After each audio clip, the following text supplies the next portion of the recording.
We'd like to welcome you to this edition of EMU Today. We want you to sit back and relax and enjoy the conversation. And we have a great show lined up for you. And I'd like to say again, welcome to Alexa Barrett. Alexis, how are you? I'm doing great. How are you today? Good. Nice job on your first time out the last time, right? Thank you. I appreciate it. Absolutely. And we're going to welcome all of you to EMU Today. We have a very special guest. And we're going to talk a little bit of football with the head football coach from Eastern Michigan University. Toughness, pride, and resilience. And those are the key words that describe EMU's football coach, Craven, as he enters his sixth season as the head man here at Eastern Michigan. And he was recently named, 6 years ago, named as the 37th head football coach. Coach, thank you very much for joining us. We appreciate it. Oh, thanks for having me. I'm excited about it. We're so glad to have you. And talk to us briefly about your background before you got to Eastern Michigan as the head football coach. Well, I grew up on the West Coast, but came out to Ohio, small school in Ohio, private liberal arts school, Kenyon College, as a 4-year experiment. And then when I graduated, I got into coaching, and I've been in the Midwest ever since. And you came here from Drake? Drake University. Drake University. And what brought you here? What was the attraction to come to EMU? It's a long story, but just an awesome opportunity to try to build something special in a place that people love and care about. But football had been down for a number of years, and so a great challenge and opportunity to try to restore it and bring pride. And speaking of that pride, and I want to talk more so about the student athlete, and more so the student. And my understanding is that the graduation rates amongst the athletes in general at Eastern Michigan, in particular, the football program is one of the highest in the Mid-American Conference. Is that true? We're doing well. We really are. Just really proud of the entire department. It truly is a student athlete, and I think the percentages and the numbers show that. Our guys last year had a 3.0 team cumulative GPA for the first time for the entire year, and so it's a big deal when they're doing both things well. Yeah, and let's emphasize student. I was a student athlete here when I was here on campus a couple of years ago, of course. And but let's emphasize the fact that these are student athletes. I know you had a couple of questions you want to ask. Yeah, so you were the first coach to bring us to 2 bowl games, and also you brought us to our first bowl game in 30 years. What do you think you brought differently that changed that? Well, that's a really good question. I just know that when we first got here, our solution to, again, trying to make the program a source of pride for the school and the community and hopefully the region, we needed to assemble great people. Not that there weren't great people here before, but that's what we needed to do, get great people together. And so I needed to hire great people. And what I mean by that is people who care about who they're coaching, but then are also experts, at coaching college football.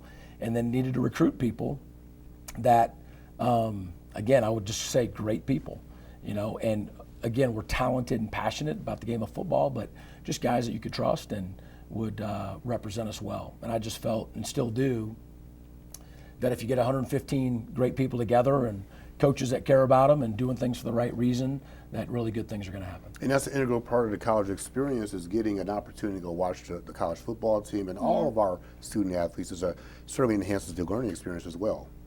It really does, yeah. Just the altogether college experience. When you think of college, you think of not only going to classes, but you think of the extracurriculars and going to the football games and kind of just having fun with your friends and enjoying that part as well. Yeah. And let's talk about, there's a new facility that just recently opened on campus, I think this past summer, the Student Athlete Performance Center. And I know we have a few slides that we're going to show the audience. Talk to us about the Performance Center. It's a game changer. Is it? It is. Exactly what is it, and why is it a game changer? Well, I mean, I could, do you have 3 hours? But you have a few slides up here. Oh, good, yeah. So if we're looking at it right here, that is, I don't know if that's the front or back, but that's the stadium view of the Student Athlete Performance Center. And there's the main entrance, coming from the backside where the bubble currently exists. In the lobby there, you can see it's a giant MAC championship trophy. We have 147, and some people don't know that our athletic department, by far and away, has the most MAC championships. I had no idea. I didn't in know the MAC. That. I mean, it's by a long shot. Here's a shot of the locker room. This last year, we were underneath our stadium. And so this is quite a change, but I think there's 115 lockers in there and just enough space. The guys spend a ton of time in the locker room, and with a limit of 20 hours a week to be doing football, we got to be really efficient. This is getting up into the athletic training room, and so we have a spot in the convo, but with 18 different sports, we really needed this, both the space and some of the facility. We have, I don't know if we got another shot there, but yeah, that is on the upstairs of the facility. Call that a recruiting lounge. It's got, I think, the best view in the state of Michigan. I used to say one of the best views on campus, but now it's the best view in the state of Michigan. It overlooks the stadium, and you can see the convo there in the background. That again is back then into the athletic training center right there. So we have some really high-tech rehabilitation opportunities now with the underwater treadmill and computer and all of that good stuff. So it's made us better for sure. So it's a state-of-the-art facility, and it sounds like it's probably the ultimate here in the Mid-American Conference. And you said it was a game changer. Why is it a game changer? My understanding is that student athletes are beginning to ask about this facility. Well, there's a bunch of different levels of why it's a game changer. First, for our guys. I mean, when they first saw it, and when I say our guys, the entire athletic department is going to be affected by this, either directly or indirectly. And I know when we first went into it in July, guys said, "Wow, I feel like a Division I football player." That being proud of what you have and where you're from and feeling supported and that things matter, it makes a difference. All the student athletes work incredibly hard to represent the Block E really well, and so when you feel blessed, grateful to have such a great facility, it matters and can help just even change your own mindset. The efficiency of having the athletic training, having the strength and conditioning, having the locker room, having the player position meeting rooms, the team meeting room, the coaches' offices, all under one roof really helps with the efficiency as well. Again, there's a limited amount of time that these guys can be involved in football or any of the sports. And it's West Campus, so there's already some travel involved, and you just want to be efficient. And a lot of donors, we've had a lot of donors to make contributions to the facility. Former Detroit Lion and former EMU player, I think, T.J. Lang. T.J. Lang, he sure has. Yeah, he has a garage there. Yeah, that's right. So he donated money for the strength and conditioning. So we've called it TJ's Garage to go along with the factory, and he's just been a huge support to us. And one of my good friends who, when I ran track here, he played basketball here at Eastern Michigan, Jack Rusowitz. Yeah. And I know Jack's basically contributed. But I don't want to slight any alums. I really want to give everybody the proper due. So we don't want to slight any donations. All the donors were important for making that facility happen. So I've actually got a quick question from the student perspective of Sure. this. So I know personally as a college student, it can be really hard to balance just day-to-day activities. How is the center going to help the student athletes balance their school life with the life of practices and games and team building? Yeah, I really do think that the time management and the efficiency is probably the best answer for that. It may not seem like much, but when you are on campus and then back and forth with wherever you're living, whether it's on campus or off campus, and then coming over to the facility. Then within the facility, we were under the stadium on the far end where the Student Athlete Performance Center is located now, and then in the convo. And then in the convo, we were on the third floor. The team meeting room and position meeting rooms are on the, in the basement floor. And so, I mean, everything that we do is timed by the minute. And so I think it's going to help them manage their time and to be more efficient would be one main reason for them. And you were also asking too just about the game changer. Yeah. We've had recruits in the building now who have been to other Mid-America Conference facilities and whatnot, and I've already heard things that I've just never heard before. Like they have such and such at whatever place, but they don't have anything like this. Yeah. And in 6 years, I just never had heard anybody say anything like that. And whether it's right or wrong, it does matter. Yeah, and Alexis, I think you make a good point. You have to balance the time, and these, I mean, while they're student athletes, they're still balancing their studies, and they have to work out, and anything that can make their time more efficient and much more focused is going to help them both academically as well as physically, I'm sure. There's no doubt, and the facility has room now. I mean, for the past year, we didn't have a place where everybody could be together. And so you mentioned a little bit just about team bonding or team unity. I mean, they essentially have a home now, but there's also space for guys to relax, but also to study. I know that there's a defensive end, it was maybe 2 or 3 weeks ago now. It was actually our bye week, so that may be a couple more weeks ago, who said he was there till 2 a.m. He just didn't want to go to the library, it was closed or whatever, and he was getting ready for a big project and, was just stayed in the facility, and that's what we want it to be about for him.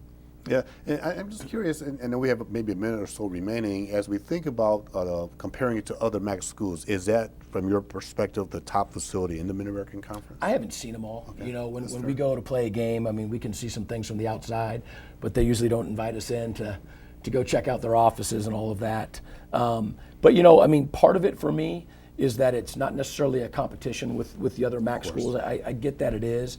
I just know that Eastern Michigan has made a commitment to making things better for the student athletes here at Eastern Michigan, and it's an enormous upgrade. And so regardless of how some people perceive it, to measure up against other places, we think it's super special. Well, in close, I do have to say that I had the opportunity of traveling with the football team down in Kentucky, and that was a wonderful, wonderful experience. I want to thank you and your team for inviting me to attend. I really enjoyed that weekend. Oh, absolutely. We were really glad you were with us. My pleasure. That was, again, Coach Chris Creighton here at Eastern Michigan University.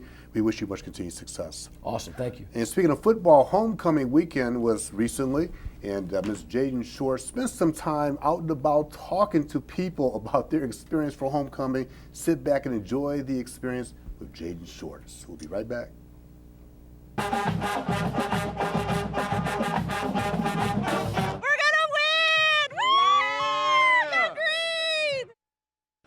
Hi, I am Jaden Shorts, and we are here with EMU Today at Rynearson Stadium for Eastern Michigan University's 99th homecoming. We're gonna check out some tailgates and talk to some people. Let's check it out.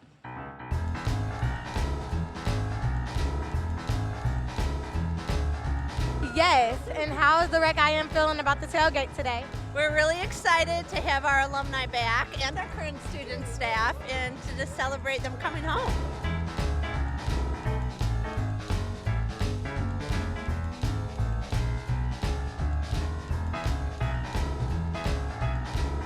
This feels amazing. I love this institution. It afforded me so many opportunities, so I'm so glad to be back as an alum for the first time. Very exciting. While I've never actually got an opportunity to go to homecoming weekend, I played for the club rugby team my entire undergrad, so I had games every Saturday. This is actually my first tailgating experience with Eastern Michigan, and I am very excited. I'm proud, As you can see, I still got the clothes. I'm still repping them, so it means something. Go Eagles! Go Eagles! Eastern Eagles, hats up to you.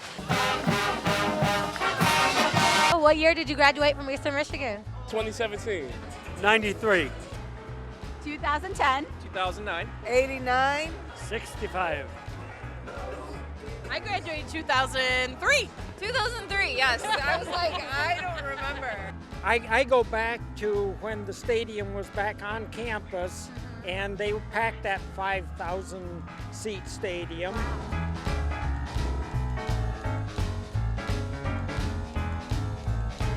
So this is my second year being an alumni, so it's nice coming back and seeing friends and just reconnecting, making new friends too. Every year is just a fun opportunity. So I'm really glad to be home. I am here with some dear friends of mine that I would have met my sophomore year at Eastern Michigan. I met my wife here and we got married and we have 3 kids. I always have a great time when I come up to Eastern. My kids have gone here, I've gone here. It's wonderful. Love Eastern.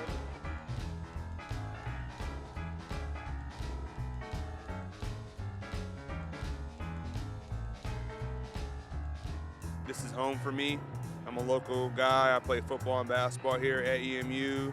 I'm from Belleville originally, so to come back and experience homecoming the 99th homecoming is pretty special for me. I'm here with the alumni band. We got 80 members from about 5 different decades here to perform pregame with the current pride of the peninsula. I am a season ticket holder, and I played football here from 2006, 2010. So I try and get back as much as I can. Yeah, this is Maggie's first game. Look to the sky, the eagles will fly.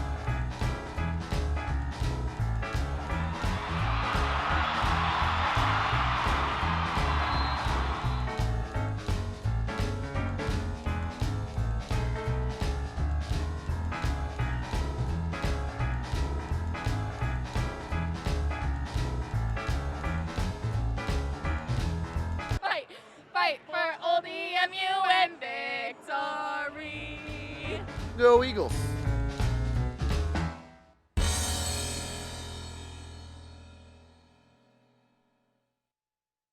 Thank you, Eastern Michigan. We've had a lot of fun for our 99th homecoming, and we cannot wait to see what happens next year for our 100th homecoming. We met some fun and exciting people, met some great organizations, and we had a lot of fun on the field. This was EMU Today, and I'm Jaden Shorts.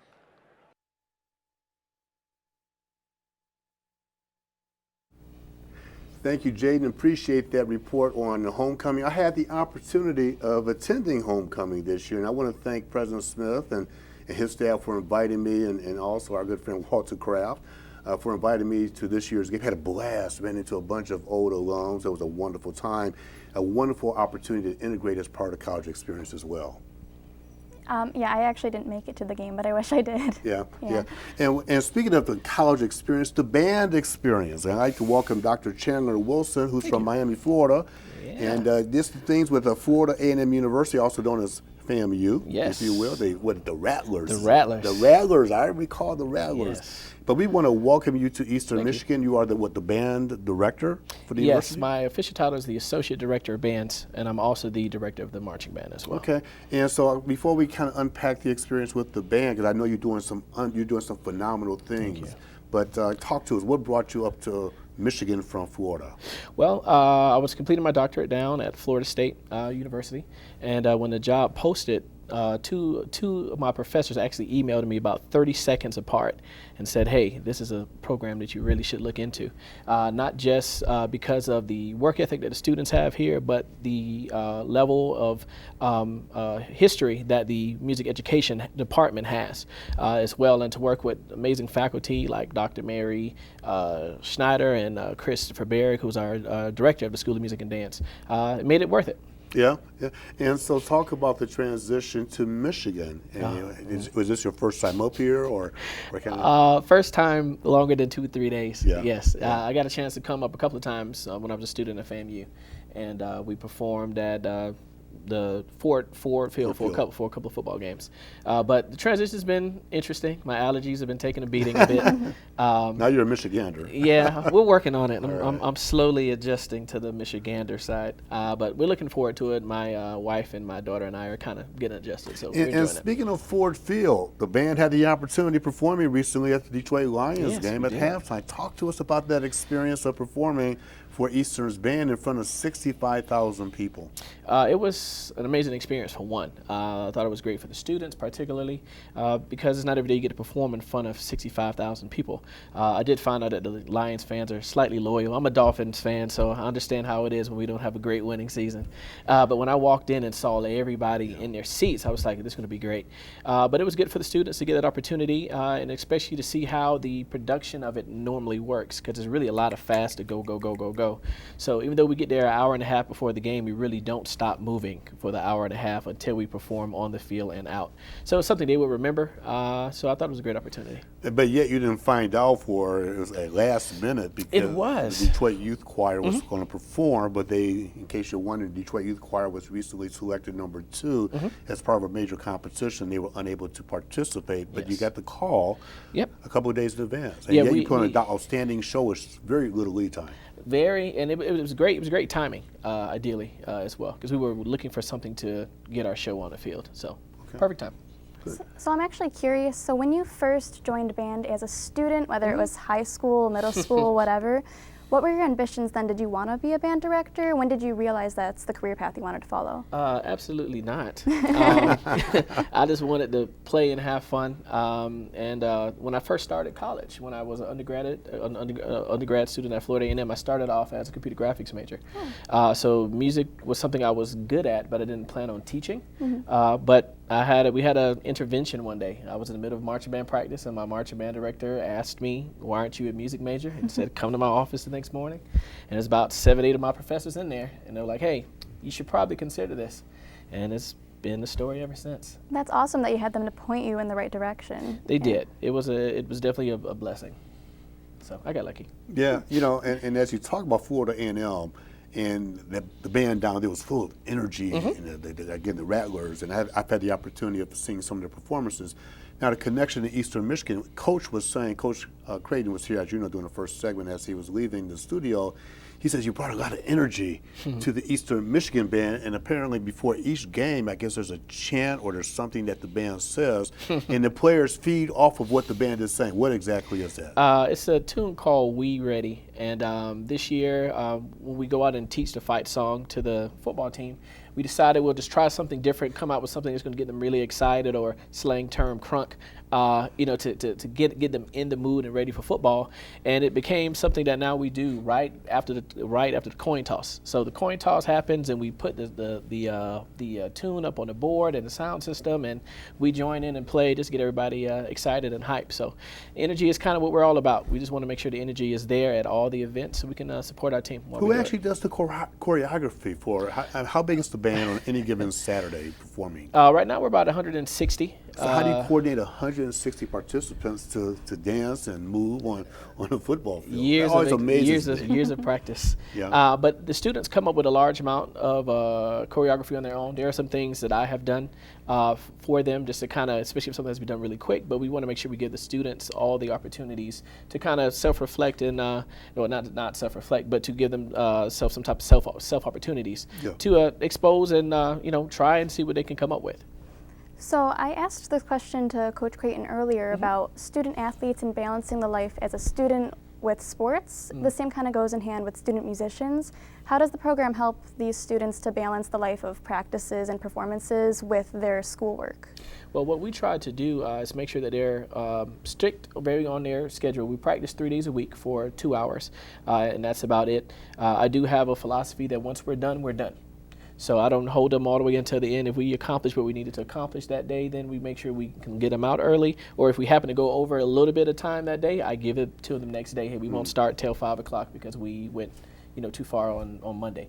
But we always talk to them about the importance of school, because marching band is fun and something that we enjoy doing, but we all come here to graduate because you won't be able to do it once college is over. So you want to make sure you enjoy the experience while you're here, but we still make sure that the goal is to get out and graduate. And let's talk about the academic support. We talked about it with Coach Creighton. It's demanding, playing football, being in the band's demanding. Talk to us about the level of academic support that they have so they can certainly graduate, which is why we're all here, is to graduate. Alexis will be graduating fairly soon. Congratulations. But talk about the level of support that you provide the band members as well. Well, the band members, the cool part is the huge support system is within itself. So a lot of students get the opportunity to help each other and support each other in classes. We're actually slightly rare where we have more music ed students in our program than non-music ed. So therefore, a lot of the students get a chance to see and hang with each other around the Alexander Music Building quite often. So they're always helping each other out, getting their homework done, getting prepared for the next lesson or jury, which is a playing test that they have to pretty much have, and things. But the main support system is within the students themselves and the faculty that are there to help and support them whenever they need any type of help and questions. One of the things I've always wondered, I've seen bands for years, and there's a Saturday home game. And let's just say there's a back-to-back Saturday home game. When do you prepare for the next Saturday? So in other words, what day of the week do they actually get ready for the next home game after coming off of a home game? That question makes sense. Well, we start jumping the gun as early as possible. So for example, the last show we just did this past Saturday, we started about 2 weeks ago.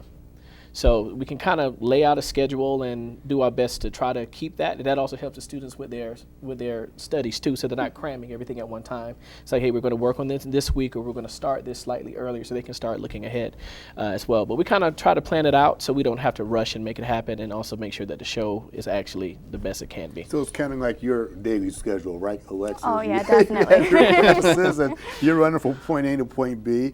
I mean, this is very enlightening conversation. I mean, I never thought about everything that goes into becoming a band member. Yeah. There's definitely, like I always, I was a theater kid in high school, so I know like the drill when it comes to balancing school with the after school practices and all that. I have a lot of friends that have been a part of the band program, so I know the kind of organization skills you have to be able to do it. It does, and that's the plus part, is it helps with time management, just like sports and athletics does. Pretty much being a part of a program like this helps you time manage yourself. So when you do graduate in 4 years, life won't kind of throw too many curveballs at you. You'll be surprised, and you won't be surprised, but you'll be comfortable with having a lot of things to do at one time. And not everybody is a music major. No, they're not. So you just debunked another myth, a myth that I had. I just assumed that the majority of the students in the band are basically, music majors. Yeah, like I mentioned, we're actually slightly the opposite, where there's almost like 50-50, almost like 55-45. But most marching bands across the country are 60-70% non-music majors. Really? Some even up to 80% non-music majors. And honestly, that's something we're actually trying to work on too. We can get more students involved and just enjoy marching band and being a part of the athletic department and athletic events, something we can do as well. But that's another part of the educational experience here at Eastern Michigan, the other part of the educational experience being creative, the creative arts.